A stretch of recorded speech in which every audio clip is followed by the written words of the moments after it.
Lalu rank भरिसां ॻोठ बख्शली माची जो रवासी 25 साला नौजवान शफ़ीक सोलंगी जो तशद्दुद थियल लाश जेको आहे उहो बलूचिस्तान जे शहर ग्वादर जे ॿाहिरां हथु आयो आहे, जंहिंजो अहिड़ो लाश हथु अचण बाद संदसि जॾहिं ॻोठ इन खे इतलाह मिलियो आहे त ॻोठ बख्शली माची में सोग वारी सूरत हाल पैदा थी वई आहे। हिन जे घर में जेको आहे रोज़ ॾाढो मची वियो आहे। ॿुधाए पियो वञे त पोरियत नौजवान शफ़ीक सोलंगी अॼु खां 3 महीना अॻु कमाइण जे ख़ातिर मज़दूरी करण ख़ातिर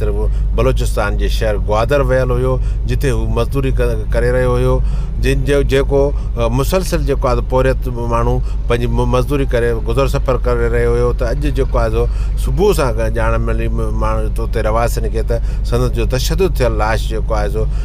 ग्वादर शहर जे ॿाहिरां हथु आयो आहे। हिन वक़्तु जेको आहे हुन पोरियत जो जेको मढ़ आहे उहो ग्वादर जी अस्पताल में पियल आहे, जिते ज़रूरी कारवाइन बाद लाश जेको आहे जो उनजो पबाणे ॻोठ बख्शली माची आंदो वेंदो।